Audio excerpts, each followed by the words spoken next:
Shanti. This morning our subject is the greatness of the power of truth. And there are quite interesting words in that. Greatness, power, and truth.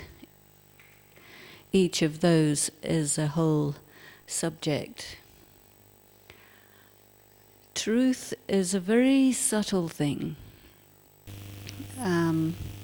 So I want to look at it today in terms of comparison, contrasts, and resonances, and this kind of thing. The song that we just heard in Hindi spoke about Baba's Sache Bache, the true children of Baba. And as you know from the Murlis, there are two kinds of children, the real children and the stepchildren, Sotele and Matele. And if you have the word Satya, then by contrast there is the opposite implied, the untrue, the false, the fake, the make-believe. So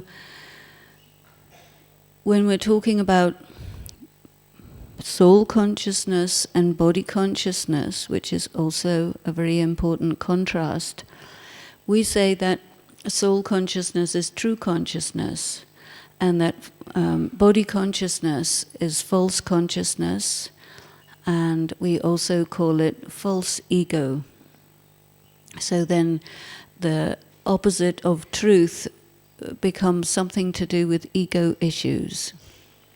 And as you know, out of all of the 5 vices, the ego is most difficult to discern within one's own self. It has the nature of hiding itself. I think that we have a tendency, we can say perhaps the more we are in body consciousness, the more easy it is to see somebody else's false ego or ego problem. And we then react to it. So there is something about the falsehood, or the nature of falsehood, or the opposite of truth, which has a nature of escalating. Because the false sees the false, reacts to it, and then it's an escalating reaction. And Baba has given us homework to do. We have 2 more days to hand in our homework, as you know, or 3 days. And part of the homework was to become free from good and bad, or things which are right and wrong. So normally when we think of something being true, we're looking at one end of a spectrum with false at the other end of the spectrum. But then Baba, who is himself the truth, has told us, stay away from that spectrum. Because when we're putting ourselves in the spectrum of true and false, we're also looking at another part of the homework which Baba had given us, and that is the homework of the 3 me's, you know. Teen me, Hindi me is I, but of course me is me in English. I don't know about the other languages.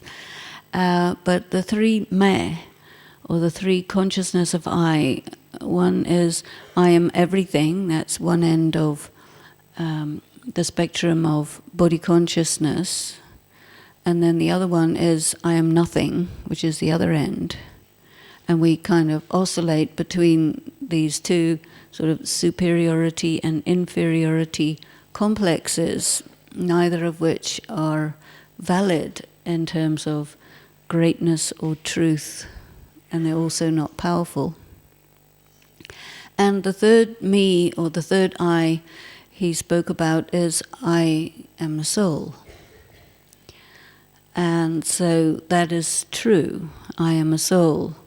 It is not true that I am everything. It is not true that I am nothing. But it is true that I am the soul.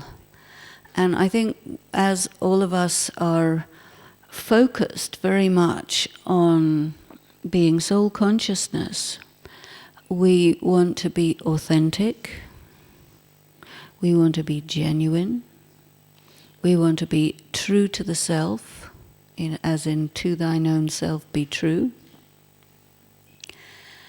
And one thing I found with truth is as soon as it's been uttered, whatever that particular truth happens to be, it's uttered, it's written down, it's cast in stone, it's not truth anymore.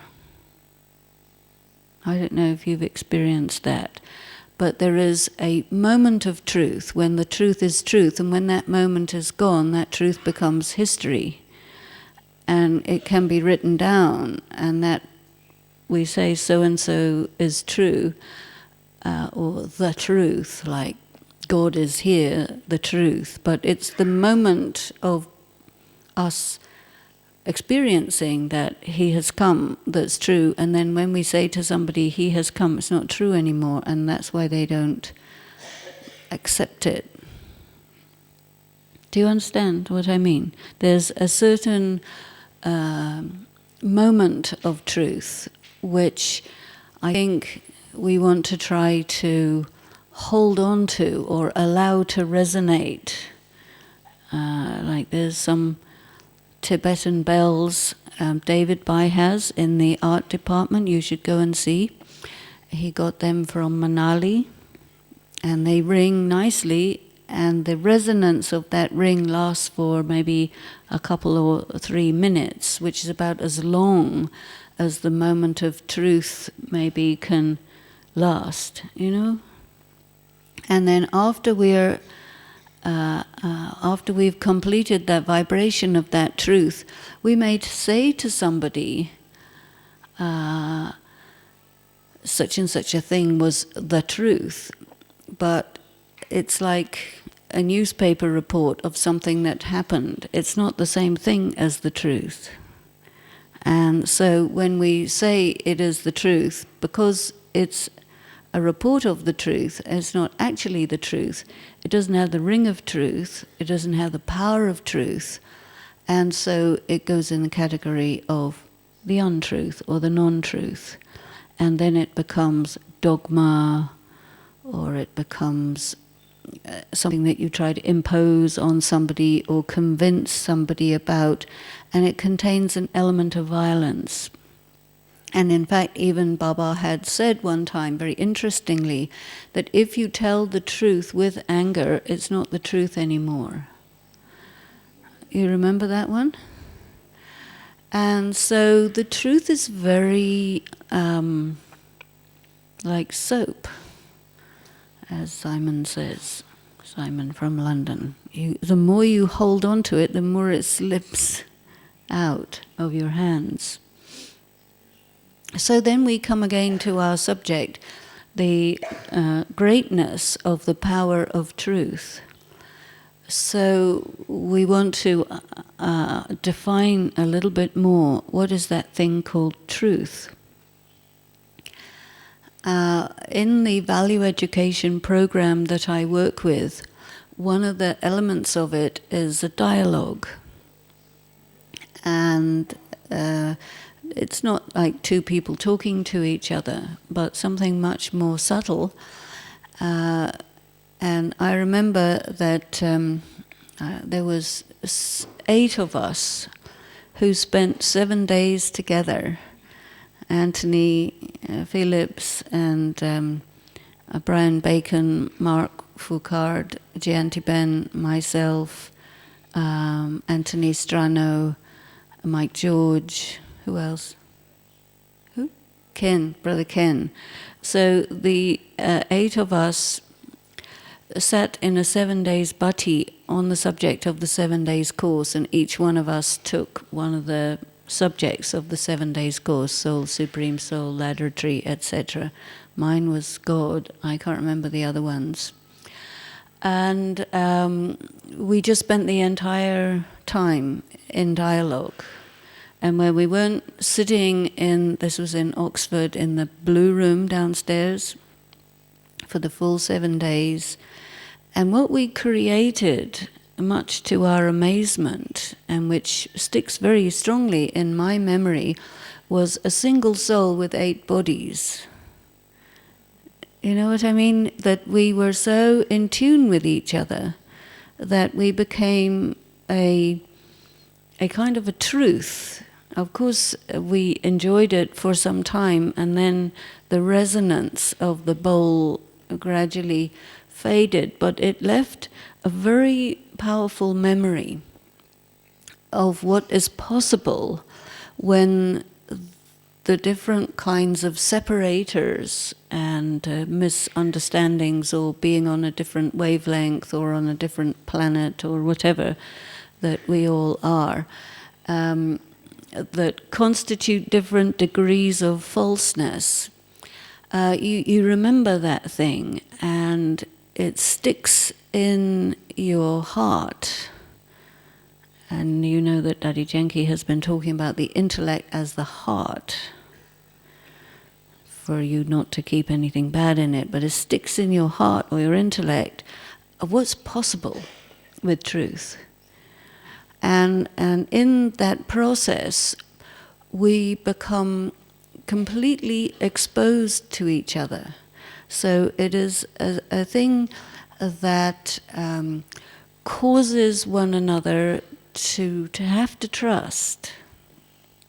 And I think the question of being willing to trust, to be able to open oneself completely to another human being, to see whatever there is to see, is a form of truth right there. Because when you're with each other, and Brahmins and experienced ones at that, you can't pretend, you can't fake it. So you just move through whatever are the very delicate and disturbing moments of falsehood that come up to prevent this coming together of 8 souls to become for a moment one soul, where all the different people could feel each other completely and could have a thought, and all the others would have the same thought. We all had the thought that we should have pizza, and it came. That was a very mundane expression of it, but you know, it could operate on any level. And we felt that very empowered. And sometimes I think when Baba tells us, you know, if everybody has the same thought at the same time, to that kind of extent that we 8 were able to build up, you can change the world in a second.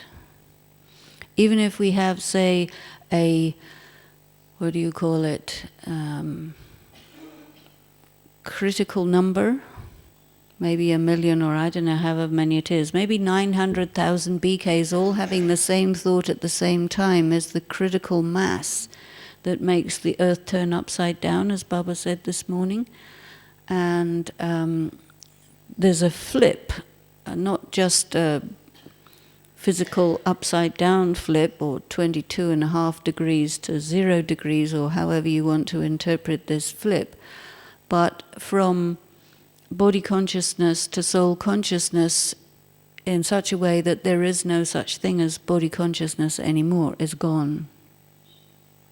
We get moments of it.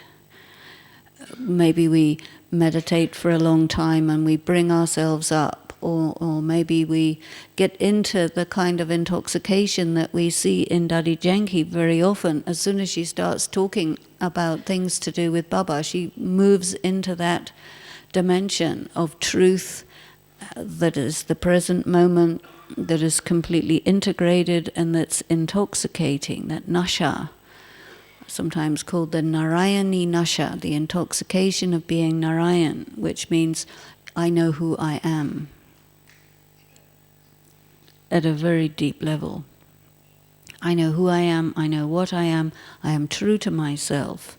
I am the golden aged soul, or you can say the Brahman who has become the angel, the deity, the soul, and then you finish the drama and you start all over again, moving gradually away from truth towards the final end of the 84th birth, where total untruth and total truth meets, and in some kind of sizzling something, you flip from one extreme to the other extreme. So I think a lot of the process that we go through in the confluence age is trying to get the kind of current between the two poles of extreme Maya and extreme truth, and then to jump the gap. And that jumping is a kind of extraordinary moment of truth that we have to have several of in order to make a final jump from which we don't jump back. When Dadi Chandramani left the body and found herself in the subtle regions, she said, great, finally I've been able to make it to the subtle regions, so now I can go back and tell everyone. And Baba said, you can't, it's a one-way ticket. You're dead. Oh, am I? A leap, you see, from one state to another state. Of course, I don't think it's only the physical death that involves that, but there's a lot of false ego death that takes place bit by bit along the journey of the Brahman process or the Brahman life. We speak about living the dying death, dying the living death, living the dying life, however we want to put it. But somehow being dead is being more alive than when you think you're alive, because our kind of sense of being alive is so full of falsehood. And this expression, fake it till you make it, we do a lot, don't we? We inculcate soul consciousness. I'm meditating. And we try different ways. We see various people looking soul conscious, and then we put that on like someone who adopts different airs. We copy. Baba says we have to copy Brahma Baba. And so we may try in many different ways to copy Brahma Baba. But I think the main way in which we have to copy Brahma Baba is in surrender. Dadi Janki speaks about her relationship with Brahma Baba every time she is giving a class. And I think that for people who say, I have not met Brahma Baba because I am a sankalpa creation, creation of thought, an avyakt creation. And we do meet Brahma Baba every time we meet Avyakt Bab Dada. We do meet Brahma Baba every time we hear a murli. And we meet Brahma Baba in all kinds of different ways, because this Madhuban is his creation. And the experience of the different Brahmins who knew him in physical form adds to our own subtle experience and our angelic experience of him that we experience in our mind through touchings, through him coming to us, and so on. So there are many, many access points where we are able to copy Brahma Baba. You have copying, you have emulating, and you have following. And we are called brahmacharis. Brahmachari is a word for celibacy. And brahmachari also means Brahma Acharya, Brahma the teacher. And there's also an aspect of brahmachari, the follower of Brahma. And so following Brahma means purity. Purity is not something that you can discern very easily. Like, for example, I talk about these 5 elements of the soul. I hope you're keeping track of all my little threads that are going out there. The 5 elements of the soul: purity, peace, power, inner power, love, and bliss, not happiness. Purity, peace, love, power, and bliss. Now, you know what love feels like. You know what peace feels like. You know what power feels like. And if you're lucky, you know what bliss feels like. But what does purity feel like? Right? You don't know how to figure out how to get yourself to feel purity, I don't think. I mean, you can try it. But I think purity is a very intangible element of the soul.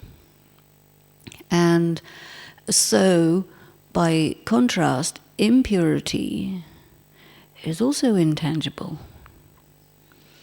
And I think that purity is one of the things that's analogous to truth. So if we say the Narayani intoxication, that's also truth, that's also purity. I am true to myself, that's also a kind of purity, because when I'm not true to myself, that's impurity. You see.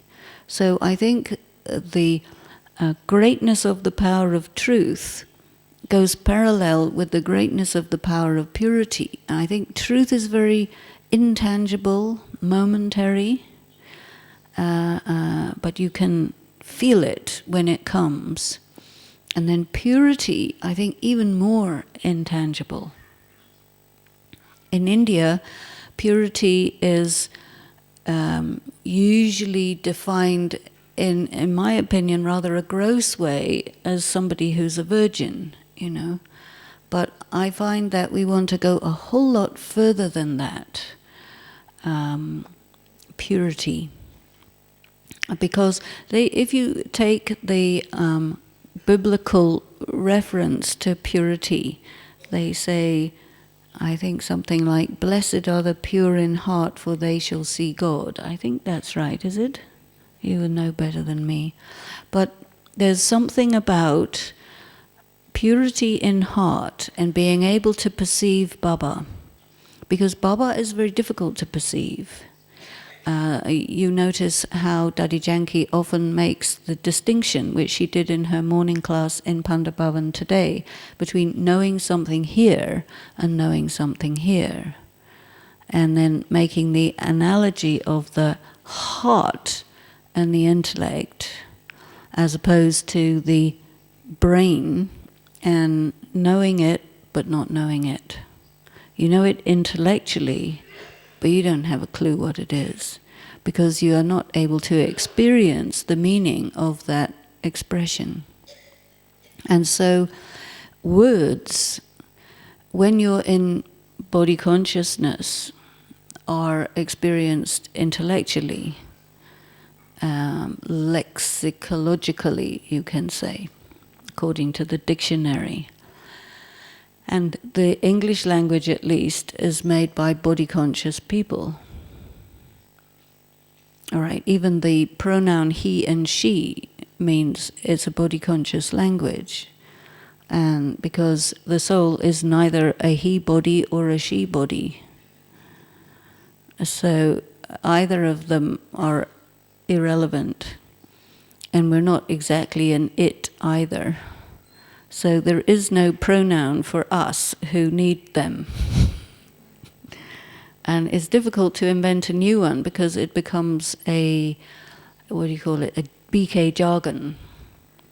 You see, and as soon as you have a BK jargon, it's got a lot of quality of falsehood about it, because you have the in crowd and the out crowd who don't know what you're talking about. This sort of exclusionary nature of technical language is again a form of arrogance, which again is falsehood, comes from false pride. I know, you don't. Excuse me, you are a third-class human. And we have this aspiration, I have to be one of the 8. Okay, no, I don't think so. Okay, 108. So many people's email is so-and-so 108 at yahoo.com or something. This sort of superstitious hope that somehow we can invoke it, or your password, or your number on your suitcase lock. You see, it's very easy to get into a BK suitcase because we have certain kind of numerology that we use, which we think is secret, but it's not. It's obvious. So, we say, okay, we're Brahmins, we're BK, and we develop a kind of soul consciousness that's very body conscious, And then we experience at certain anguished moments that I don't know what this is, or what I'm doing, or what I did, but I have to redo it because it's not real. Is it? Do you feel that? And I think that the Brahman life is like that. You get a kind of sense of truth, and you go along that until it becomes so false that you can't hold it anymore. And you reach a dead end where you have to re-find and re-ring your Tibetan bell and get to the next level. So when I was talking about the little group of 8 in Oxford, the effectiveness of our dialogue still remains in our conversations 15, 20 years later. And so I used this in the value education groups, and it's very powerful. So that whatever topic we happen to take up in the dialogue group, we work for quite a long time, usually about 4 hours, and it's like churning the subject according to certain dialogue rules until you get a kind of a butter that comes out and rings, and everybody recognizes. Somebody says it, whatever it happens to be, and you feel it, and everything stops. Well, it resonates, and you kind of take it in. And that's your moment of truth, where you realize something. And we have this expression, Hindi one, the power to feel, which means feel the truth, or feel the rightness of something, or even the wrongness of something. Because how do we change? Is it not possible to change until we get a very intense experience that what I thought was real isn't, and you drop it. And from that moment on, you're a different person because your standards have changed. Things from your category of it's okay disappear from that category to the it's not okay category, and you have moved. Have you experienced this? And then you have to rethink the whole thing, and all of a sudden the Murli is some other thing, you see, because change has taken place, little notches of change take place, and they also correspond with a destruction of some element of our ego. And you know the expression ego death. And I find that one of the important attributes of Dadi Janki is that her conquest of her own ego has enabled her to exude a vibration which has the power to kill our ego. Have you experienced that? And of course, unless you are a willing sacrificial lamb, it will hurt. And even if you are a willing sacrificial lamb, it will hurt. But the thing is to be able to allow that destruction of that attribute of the ego to be done, that spiritual operation to be done, for us to be denuded of a layer of falsehood. And then we can move forward. And there's an interesting analogy that I think helps, and that's the analogy of the lobster. I don't know if you're aware about it, but a lobster starts off, you know how a lobster looks, right? And it starts off quite little. And of course, a lobster is a soft, fleshy thing that lives inside an exoskeleton. And so you grow from the inside and your skeleton gets too tight after a while. So, because it doesn't grow. So 8 times the lobster has to shed its exoskeleton. And in the meantime, it's just a spineless, highly vulnerable creature until it grows a new one the next size up. And that takes 8 times.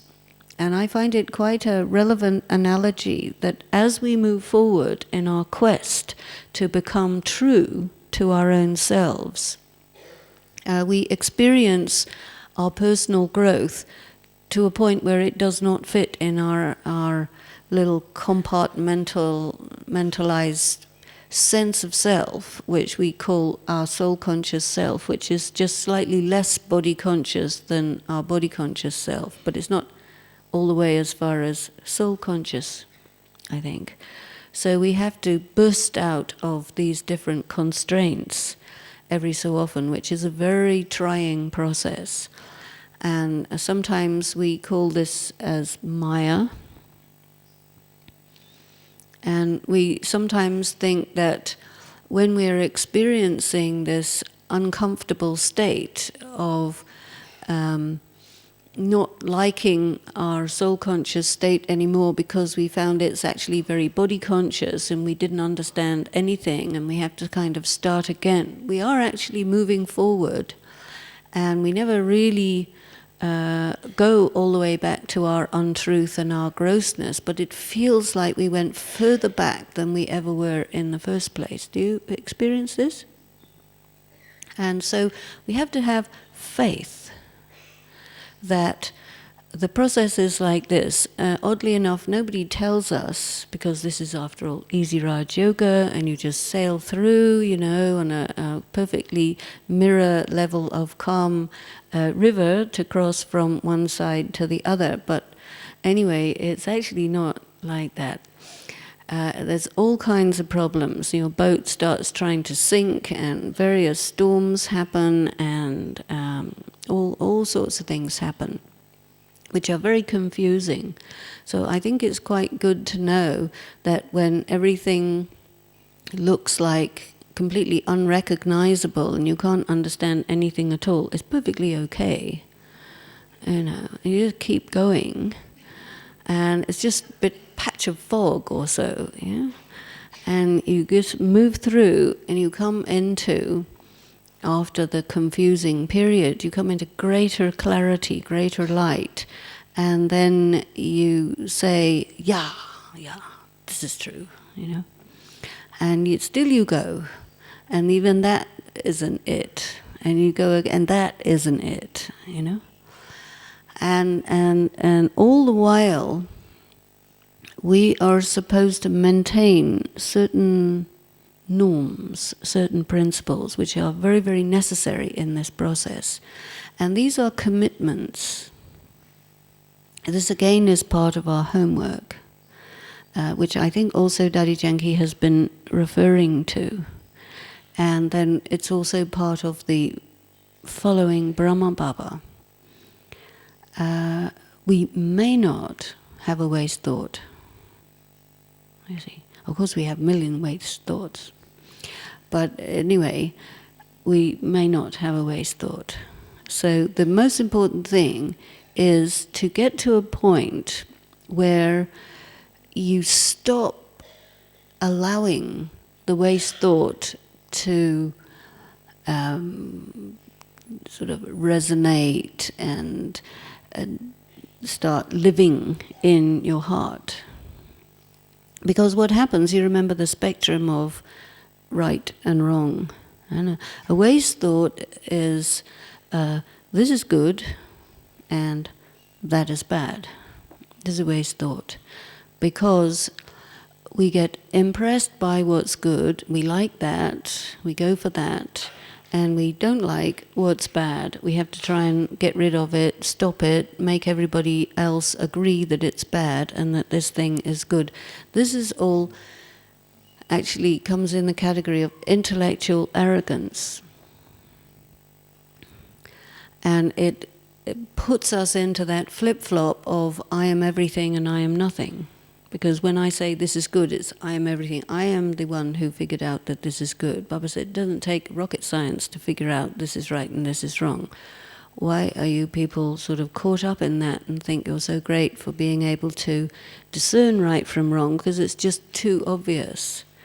So then he says, now go beyond that. Because being able to discern that and thinking that that's the end of the story is a lot of self-deception. Because gyan, or you can say truth, is that it actually doesn't matter whether it's right or wrong, or good or bad, or people are competent or are incompetent, or any of that, you see. What matters is, did I think about it or not? Because as Daddy was mentioning when she was meeting with the Madhuban Nivasis a couple of days ago, she said that Baba, Shiv Baba, in the path of bhakti is described as asochta, abhokta, akarta, which means the unthinking one, the one to whom nothing ever happens, and the one who doesn't do anything. And so to follow Baba, we have to become that. You know how many times Daddy says, don't think. And in fact, today she asked everybody to make a commitment that by the 31st of October we will have lost the habit of thinking.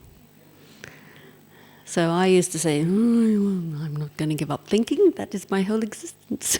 You know? I think, therefore I am, or I am, therefore I think, you know. But no, she says, don't think. So, okay, if we don't think, then it means that we have to dispossess ourselves of our mind.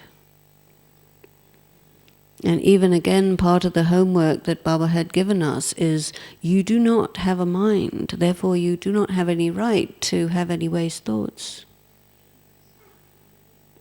let alone bad thoughts. So waste and bad are anyway untrue. Untrue in the sense of they're not genuine, they're not valuable, they're not real in the sense of they don't have the power of truth, which is the power to persist, therefore don't have them. Because they're pollutants. Whether it's correct or not that somebody did that or said that or whatever is neither here nor there. Holding the thought is to pollute the conscience and prevent it from functioning. And then our power, we don't have power of discernment, power of accommodation, power of tolerance, power of discrimination, and good judgment.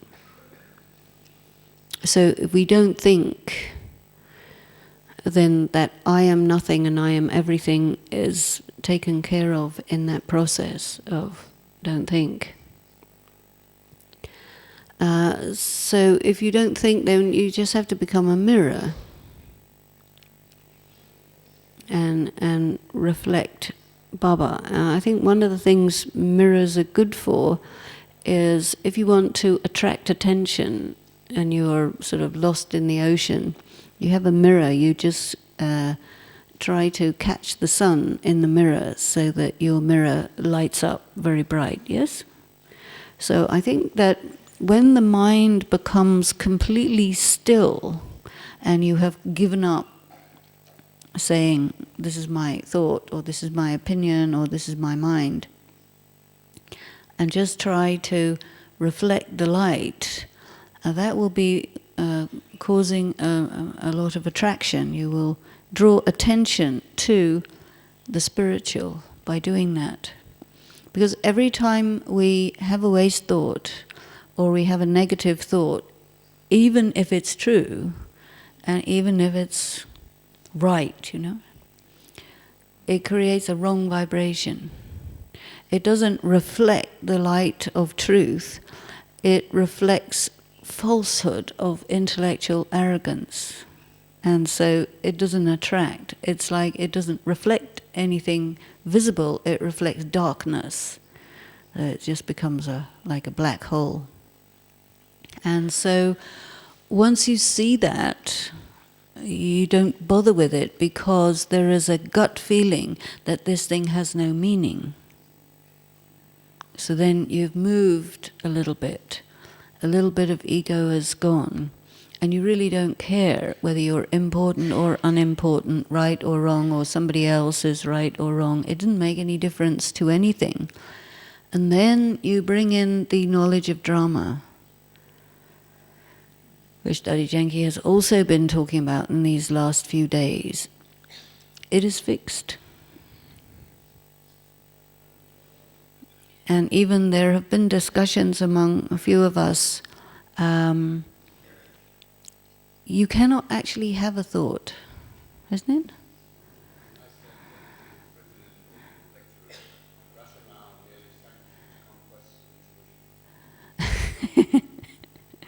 Very good.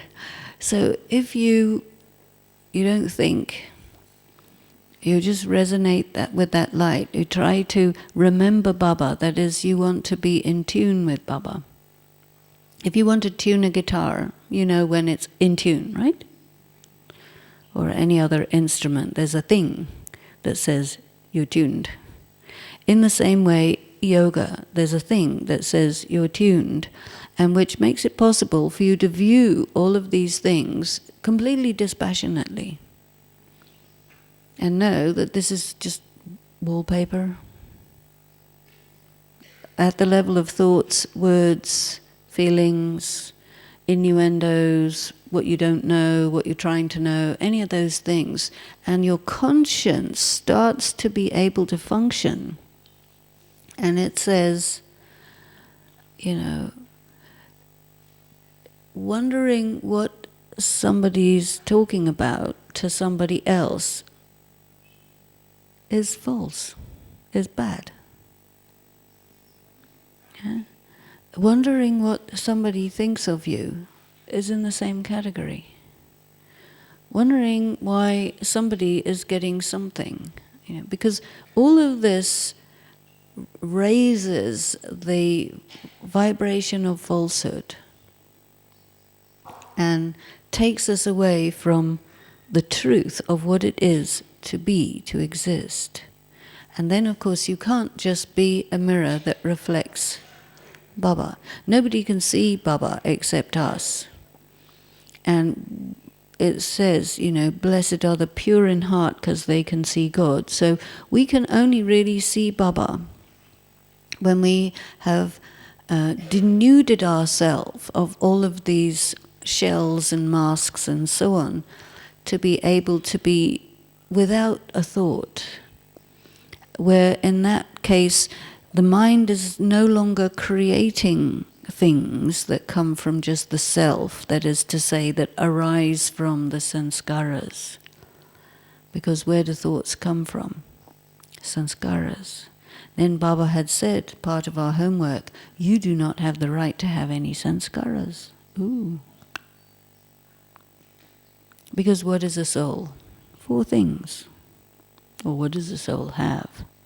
A mind, intellect, good sanskaras, bad sanskaras. 4 things. When he says, change your sanskaras, some people take a cosmic knife to themselves and try and cut out the bad sanskaras and throw them away in some mystic wastepaper basket, which doesn't exist. The soul cannot be bifurcated. Can it? That means to say you are stuck with your bad sanskaras as well as with your good ones.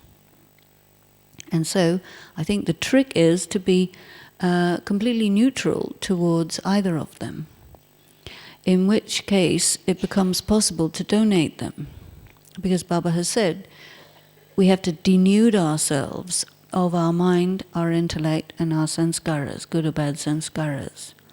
Which means basically that I can't think, I can't do anything, akarta, asochta, and then obviously abhokta, nothing is going to happen to me since I'm not thinking anything or doing anything. Then I can become real, in the sense of still. There's a bit of Hindu philosophy which comes in here quite nicely, and that is the description or definition of what is real or true is that which cannot change. So we know that the only thing that can't change is God, who is called immutable in English. And in Hindi, there isn't much attention on that unchanging aspect of God. But in Christianity, there is this word immutable that goes with immortal. We have immortal and immutable. And we are mortal, we are immortal souls, but mutable. And so we have the illusion of mortality. And what is an ordinary mortal? It's a soul conscious, it's a body conscious soul. And so to follow Brahma Baba in surrendering means surrendering the mind, the intellect, and the sanskaras. And so then what we have left is the soul. And then the question is, well, if I'm not mind, intellect, and sanskaras, then what am I? And so again we come back to the original question, two questions: who am I and what am I? And then we go deeper into it. What am I? Dot. Okay, not a light bulb, small one, but a thing that cannot be represented. Geometrically, a dot has no, thickness, width, or depth, or anything. So I am, but I'm nothing, but I am. So I'm not nothing, I'm not everything or anything, but I am. The three me's, just I am the soul. I've donated my mind, I've donated my sanskaras, I've donated my intellect. And the last part of the Gita, Nashto moha smriti labdha, I have destroyed all of my attachments and I have understood who I am and what I am. In other words, you become still. So truth, or the greatness of the power of truth, is to be able to be so detached from the self that you just become a still point and just mirror, reflect Baba and become for a moment just like him. And I think this is what Brahma Baba has done. You see. We worry about status in the confluence age, and there is a very severe illness that's going around in the Iron Age called status anxiety, and it does penetrate the confluence age too. And it's represented by the phrase, I can't, I have to, I don't have time, what are you talking about, don't you understand, these kinds of things. And we are very afraid to let go. And so we cling to different positions and titles and all of this business. And then we find that we don't have enough energy or time to meditate. Do you experience this? And they say, I look at work and at family and no, I can't meditate, no way. You see, so that means that we got pulled into all that. It's just Om Shanti. And I like to look at this word power as a magnet. The greatness of the power of truth as a magnet to pull us from one dimension of reality through the eye of a needle to another dimension. Because when we're in body consciousness or false consciousness, we are basically in one world, which is the material world. And we are in materialistic consciousness, which is called Juti Maya, Juti Kaya, Juta Subsansar. You learn some Hindi along the way. Maya is false, the body is false, the whole world is false. This is a saying, well-known saying, that occasionally comes in the Murli. And it refers to the fact that when we're in body consciousness, we can roam around only in one world. Whereas in soul consciousness, we need to be able to roam around in three worlds. And we have to become lords of the three worlds, where we are equally at home and comfortable in the material world, the subtle world, and the incorporeal world.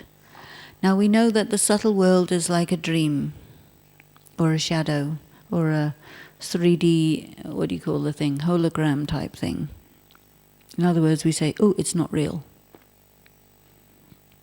Now, if you're there, and you look back at this with its ness, it is gross, but it's not real any more than the subtlety of a hologram is real when you're looking at it from that perspective.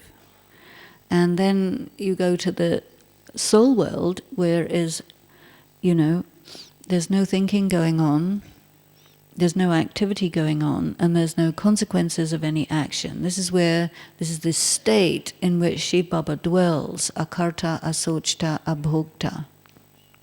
Not thinking, not doing, and not getting any result of anything. So absolutely nothing is going on, no time, no space, just silence, stillness, the dot, being a dot. And from there, all of this is called the drama, which is also called the dot. And the subtle regions from that place is a more like a kind of graphic design software where you can make anything that can be thought of, whether it's realizable or not, doesn't have anything to do with anything. And there's a little website called When Graphic Artists Get Bored, and you can see what's possible in the graphic design department. But you see, that place of being, not doing anything, not thinking anything, and not having anything happening to you is really the stage of Bap Saman. So we need to develop a relationship with the activities that are going on in this material world that is completely detached and dispassionate, but absolutely loving. And it is in this state that Brahma Baba transited into the subtle regions without anything being there to pull him back into the material world.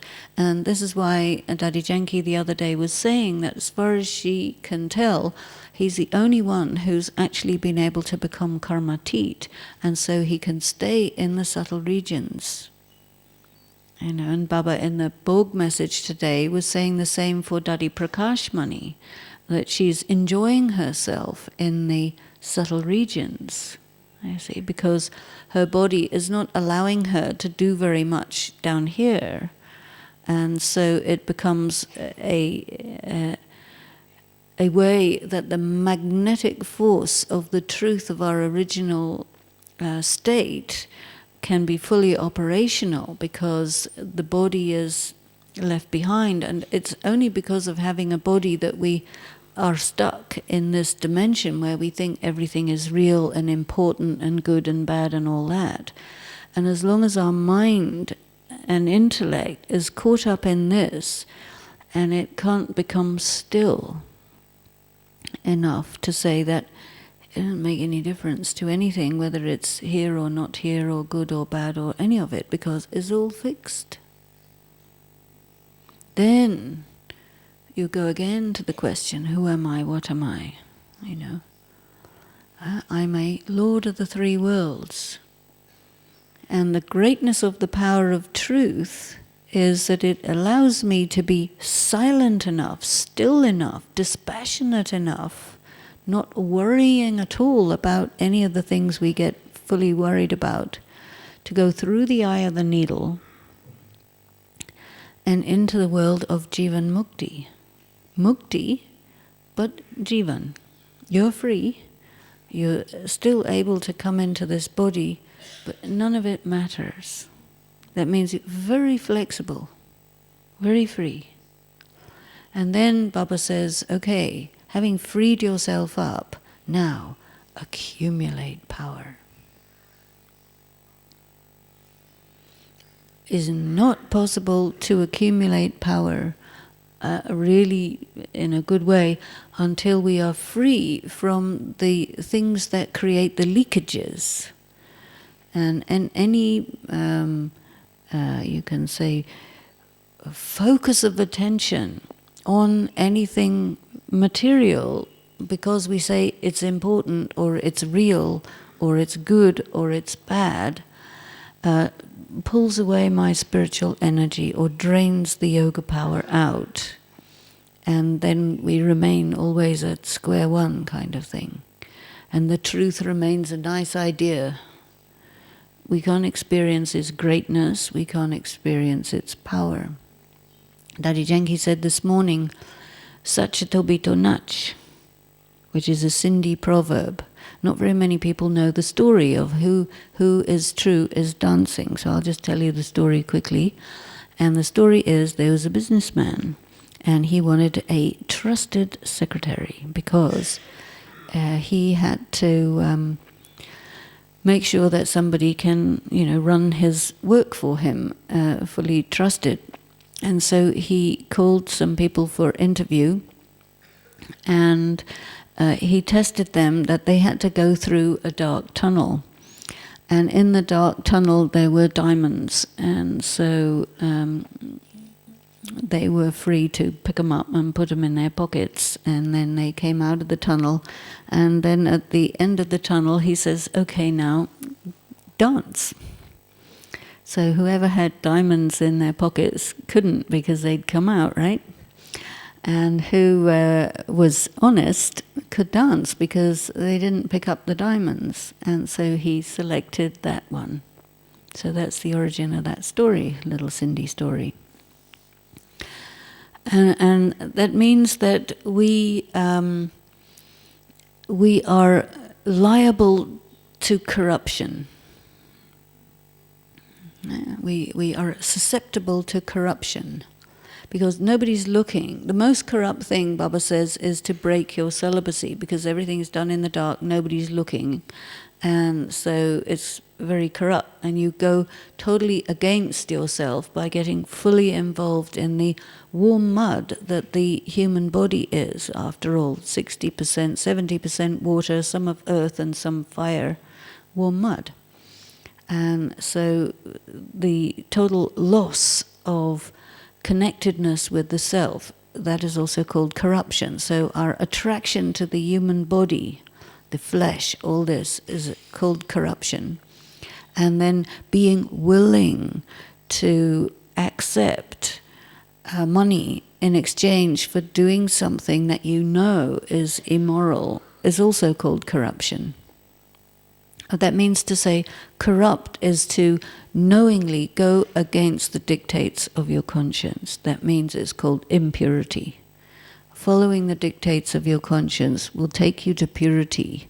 When you go against the dictates of your conscience, you go into impurity, your conscience is corrupt. That is to say, it is dysfunctional.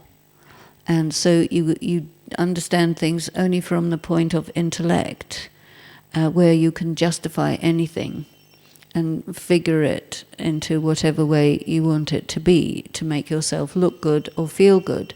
So all of this is called corruption. And if we make ourselves truth-based, The power and attraction of the truth, the gyan, is the truth. I am a soul, mind, intellect, good sanskaras, bad sanskaras, give up all of them. I am a soul, I belong to Baba, and I'm going to the soul world and then to the golden age. And the attraction of that truth is counteracted by the attraction of matter, or the corruption. You see, and we are so unwilling to let go of our support system, which is corruption. And corruption begets corruption. Very difficult to get out of it. And when you get out of it, you have to expose the corrupt nature of yourself. And that doesn't feel good because the ego hates it. But it's a very good way for the ego to die, to allow this exposure to happen. If we don't want to do that, then instead of the power, the greatness of the power of truth, we can't go through the eye of the needle, we end up just corrupt. So that is one kind of destination, corrupt. And the other kind of destination is you see what's true, but you can't do it, but you can feel it. And so you kind of stretch yourself and your mind breaks, and that's called madness, so that's another option. And then the third option, which I think is very nice, but it doesn't sound very good, which is really the crucifixion. Because to get through the eye of the needle, to go to the other side, to actually allow the greatness of the power of truth to pull you through that tiny little space, you have to allow anything and everything that comes in the drama to destroy anything about you that's false. And it comes in the form of character assassination, rejection, false accusation, every kind of possible thing, along with illnesses and failure and so on and so forth, So you get good and crucified. But you become a dot, and you can go through that little hole to the other side and become a master of the three worlds.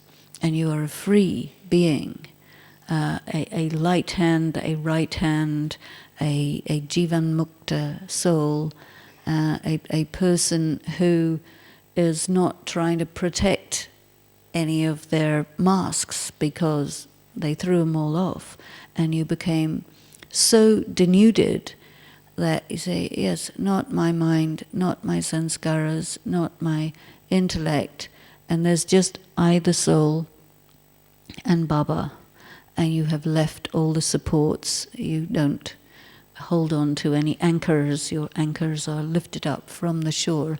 You go through that little eye of the needle, and you have passed the exam. Because it doesn't make any difference to you whether you're dead or alive. What difference does it make? Because you're anyway a soul. And whether you're in, you do not think this is my body. It's more like this is a body. And you do, because you do, but it doesn't matter. And therefore, you're not fear-based. Oh, and most people are fear-based, I see. Because they're afraid of how they look, afraid of losing face, afraid of who knows what, especially afraid of pain and death. And supports, Daddy's been also talking about you need your supports, you see. But to be free, you have to be adult, which means no mother and father, no sisters and brothers, no position, no nothing, denuded. And you're a free bird. And just as Daddy was saying this morning, why do we offer Bhog? It's not bhakti, it's gyan. Why? Because he is the one who's sustaining us. So you become so free and so powerful, because you have to find your power as you lose the make-believe power, the security, the insecurity, right? Because when you're insecure, you have to have lots of money and you have to have lots of this and lots of that and lots of the other so that you can prove that you're powerful, but all you end up proving is that you're not powerful. You're weak. But when you denude yourself of everything and you just simply understand, I am an actor, here's the role, the circumstance will dictate the role. Could be anything, doesn't really matter. You're an actor, you get paid to do that particular part, whether it's a villain or a servant or a postman or a washerwoman or a king or it doesn't make any difference. So we have to discern, okay, this is the day, you get a direction, this is what you have to do, you do it, and there's either an obstacle or not. It either works out or it doesn't work out, but it doesn't make any difference, you see. Because you don't identify with that. You just simply work at being the mirror, very still, reflect the light of Baba through any circumstance. Doesn't really matter what it is. And so following Baba, being the one in consciousness of Shiv Baba while peeling potatoes, while sitting in tapasya, while walking with the children, while taking a bath, whatever it happens to be, the attention on, I am reflecting the Supreme Being. So he became the full moon, because the full moon is the memorial of Brahma Baba. I see, the reflection of the sun. So the Shiv Baba, the sun of knowledge, Brahma Baba, the moon of knowledge, and we are stars, that means little mirrors, who are reflecting the sun, in that sense of little bright lights. And then this is to find your truth and find your power. Once you've found your power, there's a very nice experience, which I like very much. Nobody can kill you, because anyway you're immortal, so it doesn't matter whether you're dead or alive. So that's it. And nobody can corrupt you, because your conscience is functional, and you don't really care whether you win or lose or any of that stuff. So you're incorruptible. And nobody can break your spirit, which is what is being done to you on a constant basis. Try and break your spirit, kill you in every possible way, so that you rise up from that fear base into value base or truth base. Then I, the soul, am just truth. Satyam, Shivam, Sundaram. This is what is said for God. He's the truth, He's beautiful, He's Shiva, the dot. So we also experience, as we come into that, everything is beautiful. So Daddy was saying this morning, she was liking this song, who has come and taught me how to smile, and made me his own and taught me how to smile, you see. So deep, simple, but so deep. You go to that point where you find your power, you find your truth, you find your freedom, and then nothing matters. You have passed. And it's like, I think as a karmatit must be something like that. So, Om Shanti.